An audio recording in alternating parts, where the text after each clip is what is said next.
ce qui me semble apparaître le plus dans ce que je fabrique, je pourrais appeler ça un regard pervers. C'est un regard pervers, c'est-à-dire qu'au lieu de regarder la chose et de la filmer normalement, c'est comme si je devais regarder autre chose pour filmer ça. Je ne sais pas si je m'exprime bien, c'est très difficile d'expliquer ça. Par exemple, il y a beaucoup, dans les tueurs d'ordinaire, il y a beaucoup de plans qui sont pris en contre-plongée à travers des verres, des choses comme ça. Je ne suis pas obligé de faire ça. C'est ce que j'appelle le regard pervers. Celui qui se place là où on ne devrait pas être. Là, il est dévié. Il filme pas vraiment, alors que même si je filme un gros plan, quand je filme un gros plan, par exemple, d'un personnage, c'est pas un gros plan de personnage. J'essaye de voir ce que me dit la géographie de ce paysage. Et c'est ça que j'essaye de voir et qui me fascine. Et c'est pour ça que mes plans peuvent durer longtemps. Parce que c'est mon propre truc. Je dis, mais qu'est-ce qui se dessine là? Du bonheur, de la tristesse, de l'amour. Et j'adore ça. Et moi, je suis amoureux de tous mes comédiens et comédiennes. Hein. Je suis vraiment amoureux. Ça me tient là. Je ne peux pas filmer quelqu'un que j'aime pas. C'est pas possible. Eh bien, c'est parce que ils ont quelque chose à me donner, quoi. Et cette chose qu'ils me donnent, c'est pas à moi qui la donne, c'est aux éventuelles personnes qui verront le film. Et tu avais un côté observateur, parce que par exemple les plans dont tu parles en contre-plongée, par exemple quand les deux jeunes filles des tueurs d'ordinaire étalent des bijoux et que c'est filmé d'en dessous, c'est pour C'est ce que j'appelle le regard pervers, parce que ça demande quand même une élaboration. Je suis obligé de mettre des tréteaux, une plaque de verre, je veux dire, c'est pas naturel. Normalement, j'aurais dû les filmer, au contraire, en plongée. Enfin, mais non, j'avais envie en même temps de voir leur visage et tout, donc j'inverse, je suis dans une position qui n'est pas naturelle. C'est pas un regard si naturel que ça. Même si je filme un paysage, c'est pas si naturel que ça. C'est pour ça que, en particulier dans les tueurs d'ordinaire, il y a beaucoup de plans avec des réflexions, des choses comme ça. Et puis même ça se voit pas, mais c'est des multi-réflexions quelquefois. C'est très compliqué. Il y a cette espèce de, allez, pour employer un mot plus facile, peut-être plus évident, de détournement. Et ce détournement, il peut être de mille manières, pas seulement dans le regard, mais aussi dans la manière d'employer les choses. Par exemple, j'ai un vide sanitaire, ici tout étroit et tout. C'est là qu'on voit à un moment donné, on a l'impression que c'est un tunnel, pas du tout, c'est un truc.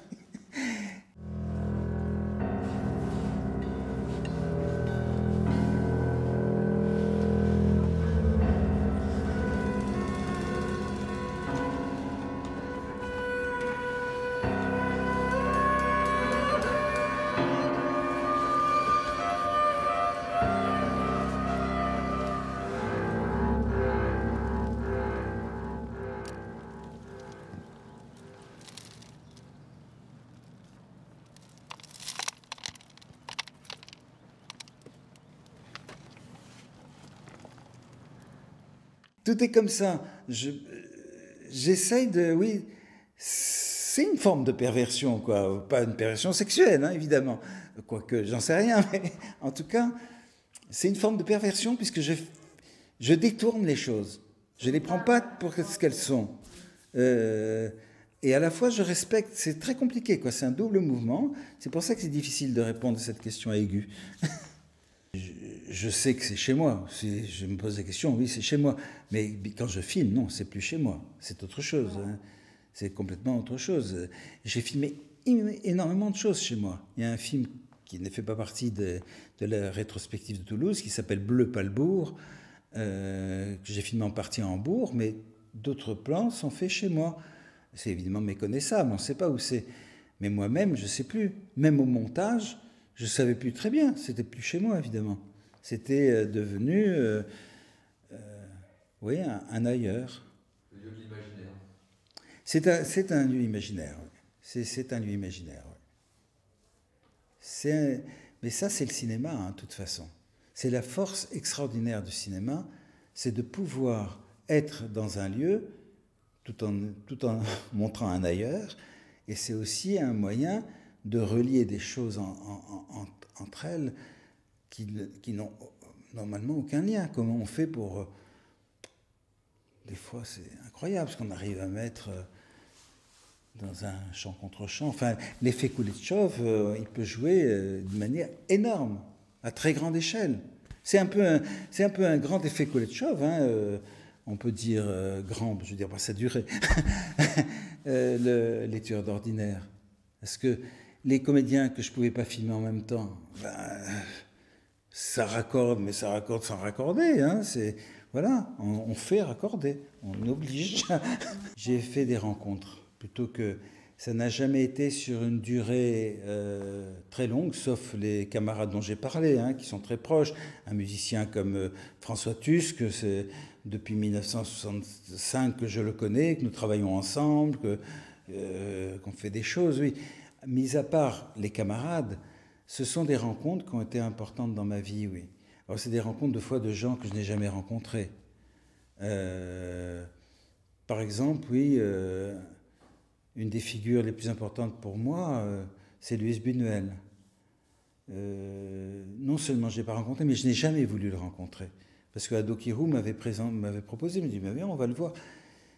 Ça me faisait peur, c'était une idole, c'était presque divin, quoi. Et puis j'étais très timide. Mais il est néanmoins très important pour moi. Pour moi, c'est un grand inventeur du cinéma et un grand poète en même temps. Et autrement, j'ai pu rencontrer Rossellini, par exemple. Malheureusement, c'était l'année de sa mort, mais on était devenus assez proches. Et comme il adorait enseigner, Rossellini il aimait beaucoup professer.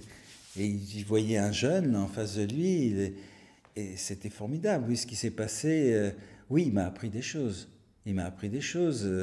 Par exemple, c'est un détail, mais je prends exprès quelque chose qui a l'air insignifiant pour mieux comprendre.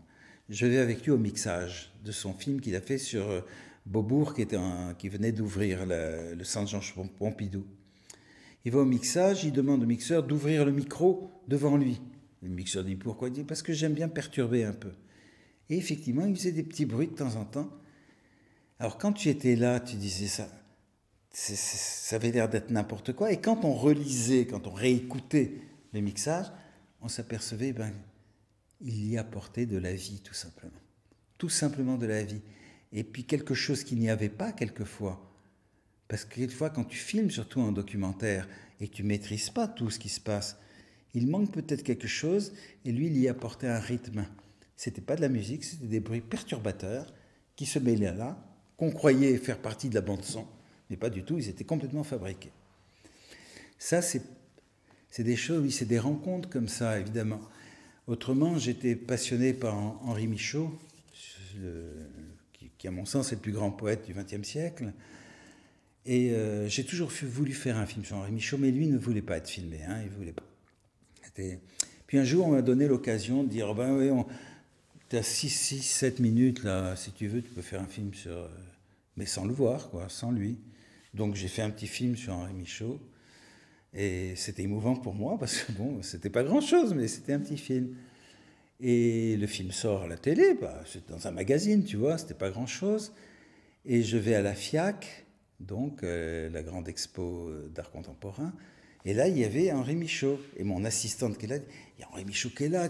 Je dis, non, j'ose pas aller le voir. Elle va le voir, et elle lui parle, elle dit, eh oui, il y a Jean-Denis Bonan qui vient de faire un... Et il dit, c'est lui qui a fait, je l'ai vu, j'aime vraiment beaucoup. J'ai pas osé aller vers lui. Mais il m'accompagne, c'est pour dire, oui, bien sûr qu'il y a énormément de personnages, je ne suis pas tout seul, qui comptent énormément pour moi. J'ai eu la chance de faire un film sur Marcel Carné, avec Marcel Carné.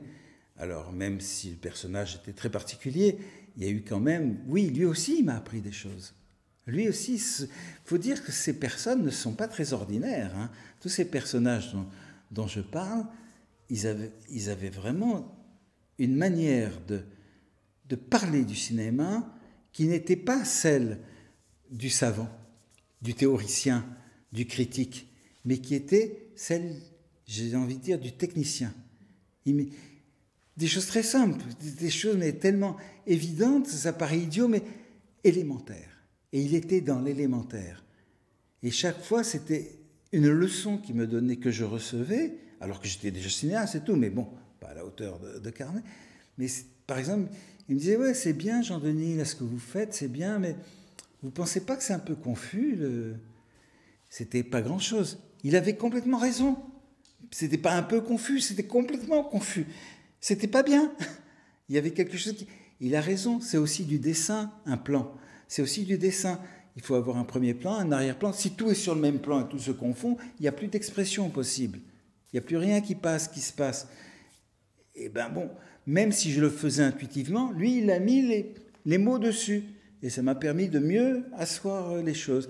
Des petits détails comme ça, qui font que, oui, bien sûr, voilà, j'ai des peintres, oui, j'ai connu quelques peintres, j'ai travaillé sur la peinture, de toute façon, j'ai fait des films sur la peinture, et je suis assez ami avec Ernest Pignot-Arnès, par exemple, etc. Oui, c'est important pour moi, oui, c'est important. Je ne me sens pas seul. Alors que je suis très paresseux, ben non, faut dire, non, je ne suis pas paresseux, je travaille tout le temps. Et je privilégie un peu mon travail, c'est idiot, mais parce que c'est mon plaisir. Ben, c'est tout. Et comme je travaille sur plusieurs domaines, puisque je dessine et je peins, j'écris et je fais des films. Là, je suis en train de terminer un film, par exemple. Je suis en train de terminer, c'est du boulot. J'écris, c'est du boulot, parce que même si on écrit, parce que j'écris de la même manière que je peins, de la même manière que je filme. C'est-à-dire que c'est des gribouillages, c'est des mots alignés, et c'est après que je dis oui, mais ce mot avec ce mot, c'est du travail, du travail, du travail, du travail. C'est des strates, hein, c'est des palimpsestes infinis, et c'est ça qui me plaît. Et donc, je ne sais plus où je voulais en venir. Ah voilà, donc oui, donc je vois pas tellement de choses nouvelles, sauf si heureusement on me signale des choses. Je peux pas dire que, en tout cas, je suis très peu attaché à ce qui peut s'appeler l'actualité et le nouveau. Et je l'ai déjà dit, mais pour moi, tout est nouveau, quoi. François Villon, pour moi, est un poète extrêmement moderne. Mais pour moi, il est d'une modernité absolue, bien plus moderne que tout ce que je peux lire d'actuel. Pourtant, je lis beaucoup de poésie. Mais beaucoup plus moderne. Pour moi, il est là, il est à côté, c'est un copain. J'aurais pu prendre des verres avec François Villon, je pense. Oui, s'il n'est pas plus... Ça, c'est quelque chose dont on parle peu, mais je pense que l'histoire de l'art, ça n'existe pas. Il n'y a pas d'histoire de l'art, parce qu'il n'y a pas de chronologie. Parce que, même s'il y a eu des mouvements, il y a des mouvements. Je nie absolument pas les mouvements, évidemment, ils existent et je les reconnais. Et même des fois, je m'y reconnais. Je me reconnais un peu dans le surréalisme, je me reconnais un peu dans certains aspects du dadaïsme, etc. Oui. Mais néanmoins, je pense que l'histoire de l'art, au sens où il y aurait un début, enfin, ou un supposé début, et comme un progrès, la Renaissance, ça, pour moi, ça ne veut pas dire grand-chose. Pour moi, ça n'a pas de sens, parce que, je l'ai déjà dit, mais sur les parois des cavernes, quelle modernité, quel trait, quel coup de génie, quel sens du rythme. Mais ces animaux, ils courent, ces animaux, beaucoup plus que dans des choses beaucoup plus... Non, pour moi, ça m'est égal. C'est pour ça que ça ne me gêne pas de rater les derniers films ou la dernière pièce de théâtre qui vient de sortir. Peu importe.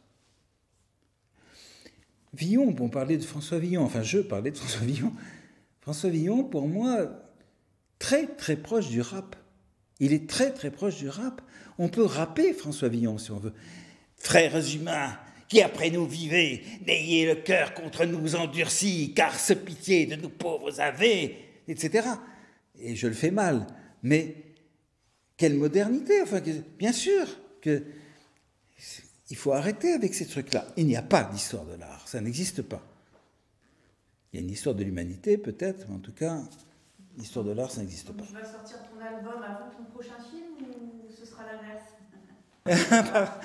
Ah ben en tout cas, dans le prochain bouquin qui sort, qui s'appelle De bris de fourrure, il y a un CD et vous allez pouvoir m'entendre. Mais je ne chante pas, ou très peu. Là, je suis sur 8 recueils de poésie différents. J'ai écrit quelques romans aussi. il y a ce film qui est en cours, et il y a un autre film que je dois terminer également.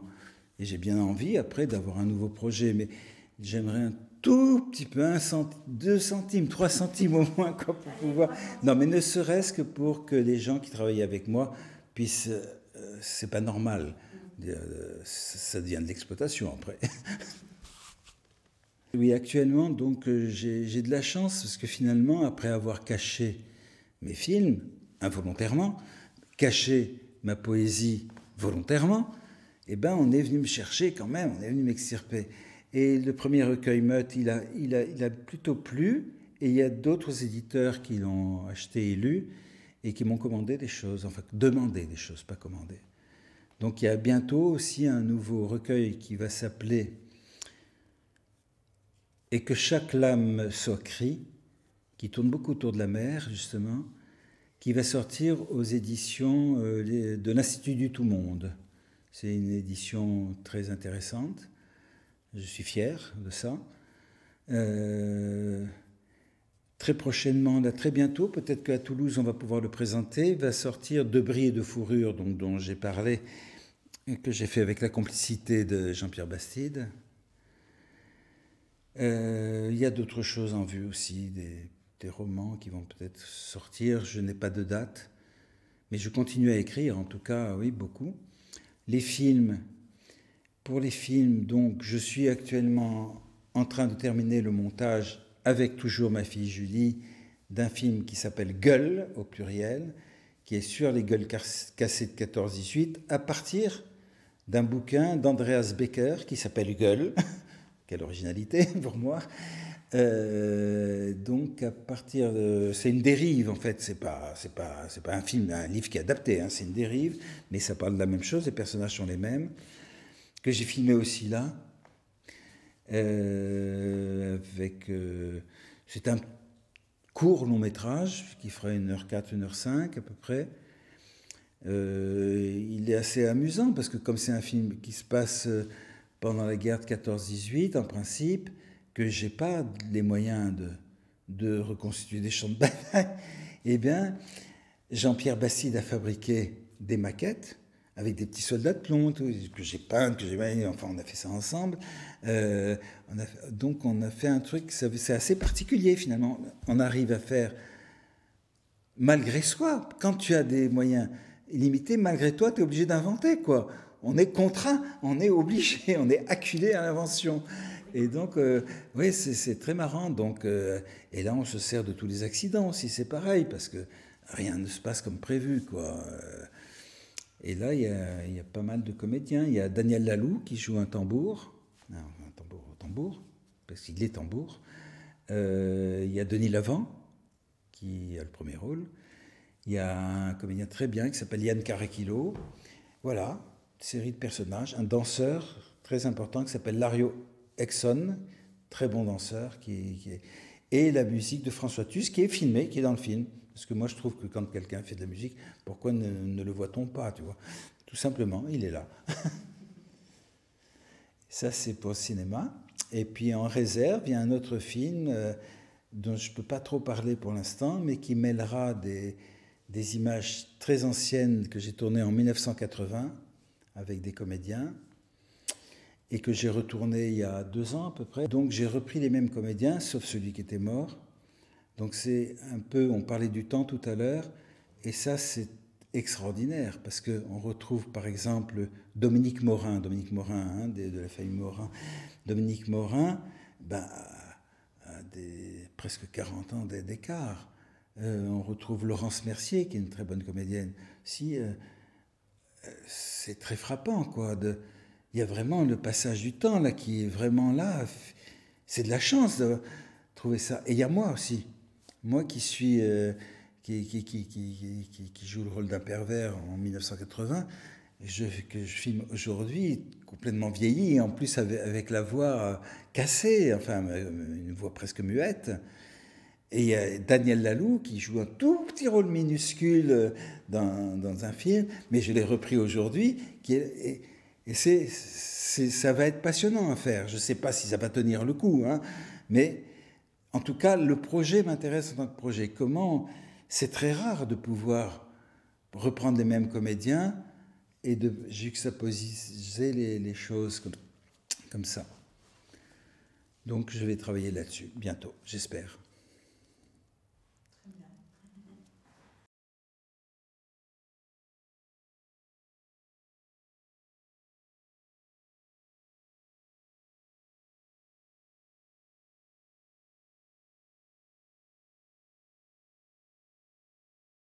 Ça.